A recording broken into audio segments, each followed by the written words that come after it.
book launch for Calm Parent, Confident Kid. This is Charity Nicole. I'm Becky Norwood with Spotlight Publishing. We are really, really enjoying this day full of interviews and showcasing this amazing book. Charity, I love your chapter, and I think it's totally echoes what so many parents feel. But what if I damage my kid forever? Whoa. Yeah, yeah, And it's a very real fear because how do we know? How do we really know that we're not going to just damage our children as we raise them because we really don't have all the answers. yeah. Sorry, my doggy trying to shoo him away. Yeah. Um, that fear is exactly the right word that you used. And, you know, it's not just a fear, I think, of damaging our children. It's also a fear that I think it's because we feel damaged ourselves. You know, like, um, how, because we all, I think we all have lingering trauma that we're all working on all the time. Well, probably some of us are working on it, some of us may not be, depending on who you are, but and how aware you are of it. But you're afraid that, like, oh my gosh, how much of this am I going to pass on to my child, and I want to make sure I don't do that. And that's exactly the thing. But if you take the mindset of, I refuse to believe that I'm going to damage my child forever. I just know that it's going to be okay. Then just knowing that they're going to be okay is what makes all the difference. Like, refusing to put a mentality on them that they're going to be damaged is what makes the difference. If that will make sense. Like, yeah, That is so true. And it's also, truly beginning to trust in yourself and to yeah, trust in that, you know, nobody can be perfect. Nobody is always right 100% of the time. I'd like to think we are, but that is not that is not what happens. And yet trusting in the process and always striving to grow and to lead by example for our children.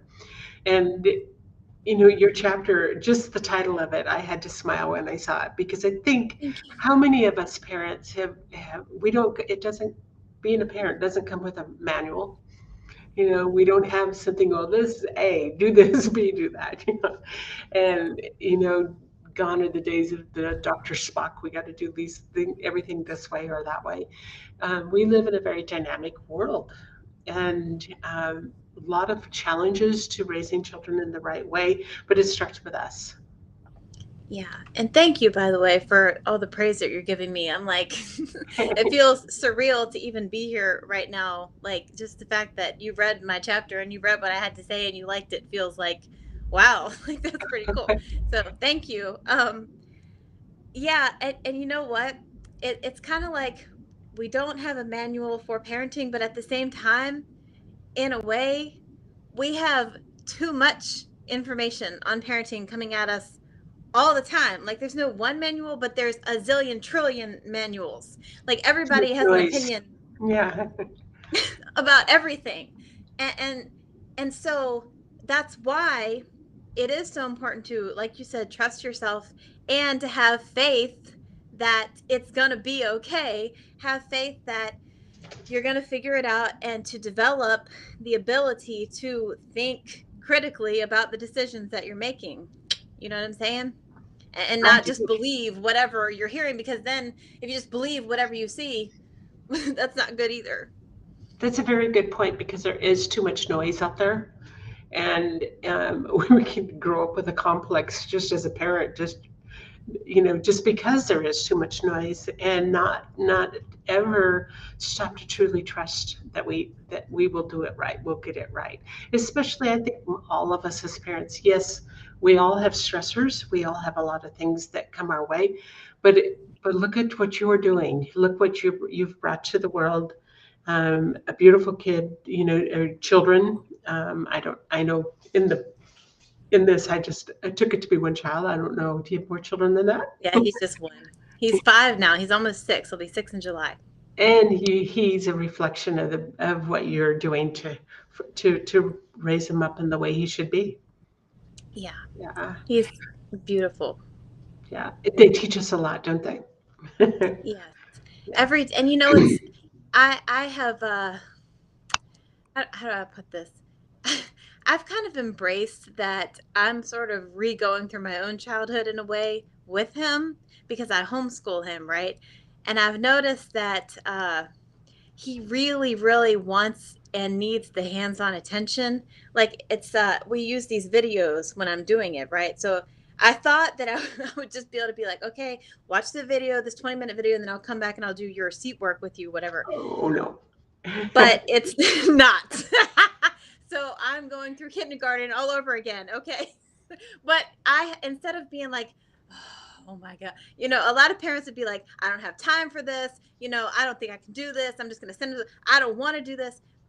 You know what? I've decided, okay, well, this is my life now. I'm going to sit with my child and just learn what he's learning and be with him and be present because what is more important than this? I'm excited to be excited about what he's about. You know what I'm saying? Absolutely. Change your Yes, perspective. I do know. I homeschooled both of my children. I was a single mom, and I had Oh, decided I wanted to homeschool. I had wanted all my life to do that, so I me did, too. and it's the most cherished memories of my life. Because Yeah. number one, I learned how much I really didn't learn in school, and I needed to learn right alongside them. And I have Yeah. my daughters are 15 months apart, and so I started with my 4-year-old in the background, just giving her busy stuff to do. Just no pressure on her. The 5-year-old, her and I were just really into learning and doing everything.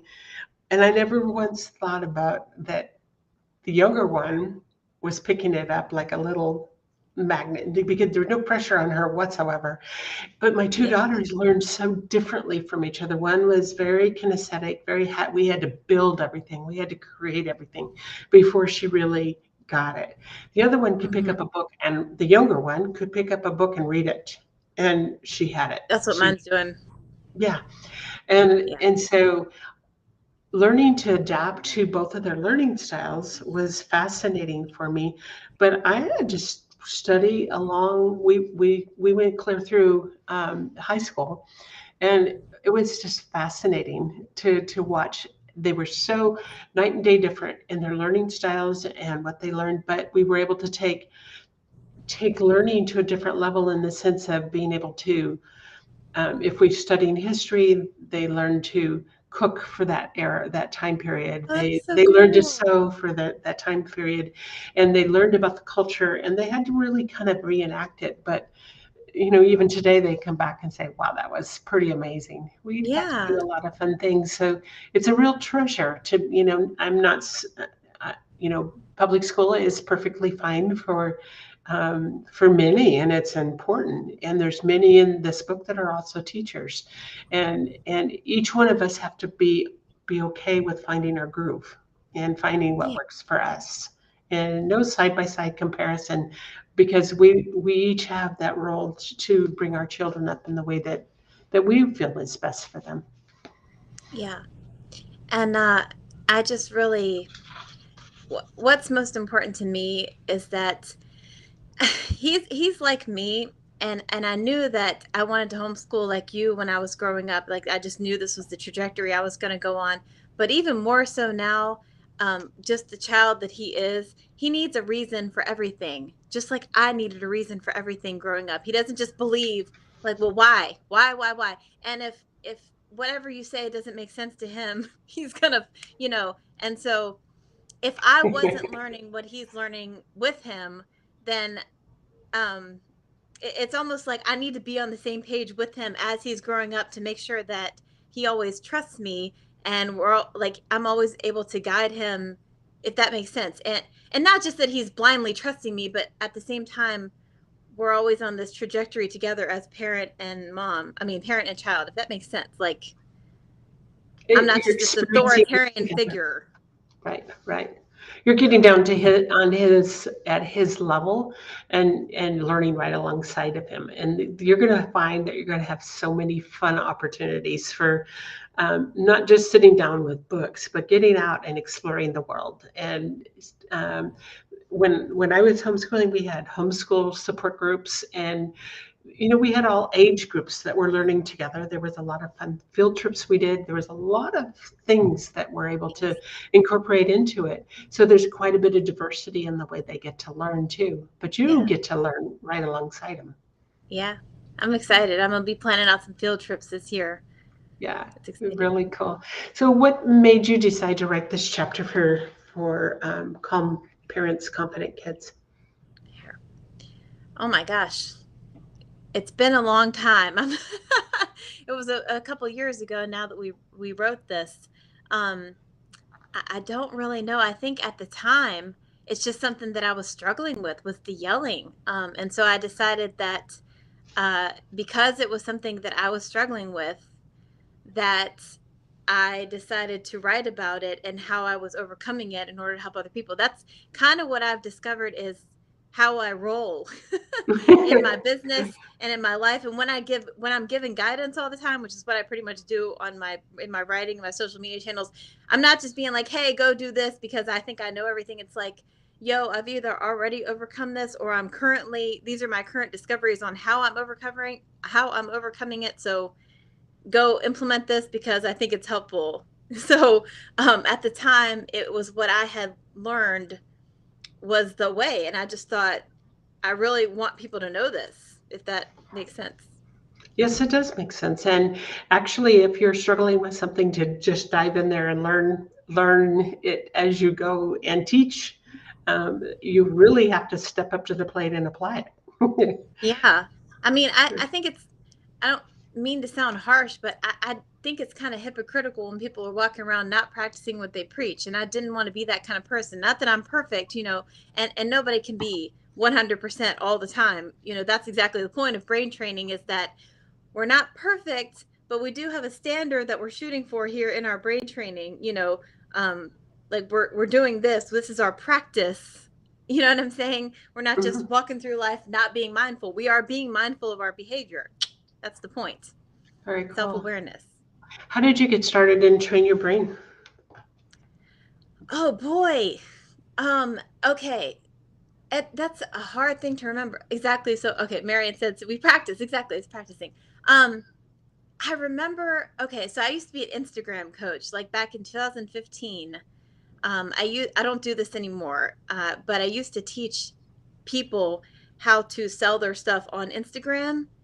And somehow, some way, I was approached by Dana Wild, who created the Train Your Brain empire that she has. And I don't really remember exactly how that happened, but I was approached by her and asked to be part of something or another. And I was just integrated into that world. And I just started learning what she does and following all of the stuff. And Soaking here I it up. am. Yeah, and I just met these cool people along the way, and I just think she is such a cool lady. Like she's what I want to be when I grow up. Like she's older than me, but I just think she is she's the coolest. uh, and so, what's your key takeaway as far as what you've learned from around surrounding yourself with what she teaches? My key takeaway. Oh, there's so many. I picked just one. But I guess kind of ties into what I said about how we're not striving for perfection, but we're also not staying mediocre either. Like, and really, that's a mindset of just never giving up, right? It's like you're never just resting on your laurels and saying, "Oh, I'm damaged forever. I guess this is just never gonna work for me." What my parents did to me. Ugh. Or like whatever the circumstance is that you went through, whatever, and even when new stuff happens to you, like the most horrible thing in the world could technically happen to you, is not insurmountable. One way or another, you can find a way to overcome it. Absolutely. Otherwise, Absolutely. what's the point of life? Like why you're here for a reason. Like figure it out. Come on. Beautiful, beautiful. Yeah, figure it out. And being able to raise a child and know what you know and be able to apply it and teach your child, you're going to set your child up for so much success as he walks into adulthood. He's going to know these things and things that perhaps some of us have had to learn a little bit later or a lot later in life, and how the power that we have in our own mind and the power of words and all these things that sometimes I think, man, if I'd have known that when I was young, it would have been so different. And yet it's where we are. Do with what we have now where we are, and pick up and lead by example for our children. Yes. And what you just said, the power of words, oh my gosh. I cannot even tell you every day, all the time, I stress that. It drives me crazy how much people don't realize the power of words with the music they listen to, like these downer messages that are everywhere, and they're just like taking this into their consciousness all the time, these negative messages, and I'm like, stop doing this. Like Pay positivity, attention. positivity, like come on, good trajectories, like change the story, like you are writing your own story, and if you're believing this crap anyway, like what you just said, and like you said, it doesn't matter how old you are, it doesn't matter if you're 20, 40, 60, 80, you're still alive. Okay, like let's go. And So even if you can't be 20 again, you have 20-year-olds that you could help mentor. You have people in your life that you can change. Like this, like you're here for a reason. Like ugh. that's beautiful. So, aside from homeschooling your son, what else? What is your work in the world? What do you do? Okay, so I have been on hiatus from my business for the last 2 years because, like I said, I used to teach Instagram, but to be quite honest with you, I got just really tired and burnt out just from the way that I saw Instagram itself, just all this stuff and social media in general, just the way I saw all this stuff going, and how sucked in people. I saw social media just absorbing people's lives. And I was like, I don't want to be about this anymore. Like, I had a reason I was teaching people to be about it, but I was like, I don't want to feed into this um, anymore, if that makes sense. And so I was like, but I don't know what I want to do. Like, and plus I had a bunch of personal stuff going on. So I took a hiatus, and it took me this long to figure it out. And I figured out, what I'm really good at is positive persuasion, which is pretty much training your brain. But I call it positive persuasion because really, in all walks of life, my philosophy is that if you don't know how to get your way, in a way that's also helping other people, then you're not really being very effective, right? The difference between positive persuasion and manipulation is that manipulation is harming people. It's getting your way, but you're also harming people while doing it. Positive persuasion is creating win-win outcomes for everybody, right? So I haven't started my business back up again, but I will be in the next couple of weeks, and I'm going to be creating all sorts of courses and trainings on how to do that.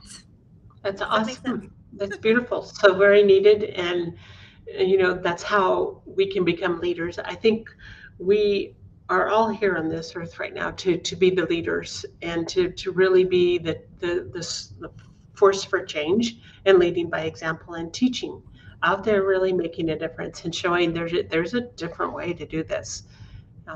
Just totally amazing, beautiful. So Thank you.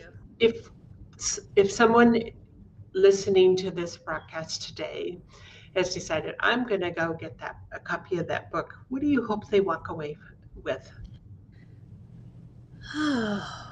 Oh my goodness, that's a hard question. If they, um, well, it's very personal, isn't it? So I really honestly can't give one answer. It's sort of a Jedi mind trick, honestly. I, I, I really hope that anybody who reads the book walks away with whatever they need to move forward. Right. I don't care what principle it is that you read, what sentence, what phrase, what principle you pick up that says that just changes your life. Whatever it was, just take it and run with it. That's all I care about. Beautiful, beautiful. Any of them. Yeah. So there's so much that, you know, the bringing together of the many voices that are in this book has been done in a very beautiful way because it's so grounded out. It covers such a wide variety of subjects from our diet to, you know, the just how we show up in the world to even, you know, even understanding our own self emotionally and how we serve in the world, all the different things, our mindset, everything. The way this book is put together, it has something for everybody, truly. Yes. And it's all encompassing because all those things have to do, like what you said, showing up in the world, which is really tied into positive persuasion, I feel, because if you don't feel your best, then you're not going to look your best, then you're not going to get perhaps the job interview that you wanted, that's going to take you the places that you want to go, that's not going to serve your family. I mean, everything is connected, isn't it? It all Hmm. ties together. Right, it's all So interconnected. let's get the Yeah. results we want in all these areas, but it starts with at least one, and then you can keep going. Build some momentum. Very, very cool. Very cool. What a beautiful conversation, Thank you. and congratulations to you for the work that you're doing and just taking care of that child of yours, that, you know, that beautiful young man that you're molding and shaping and preparing for the future, because those are our leaders. Those are the ones that are Thank coming up and will be leading our world, and that's what's so thank you so important. much. Yeah, Thank you so much. It beautiful. was lovely to meet you, and I appreciate the Thank talk you. too. Awesome. Very good. Well, for anybody that's listening, if you haven't yet, be sure and pick up a copy of the book or share it with somebody that you think could truly, truly benefit from reading from this book and even learning more about the Train Your Brain program and what all is involved. It covers every aspect of life. Thank you so much for today's fine interview. Thank you. Bye.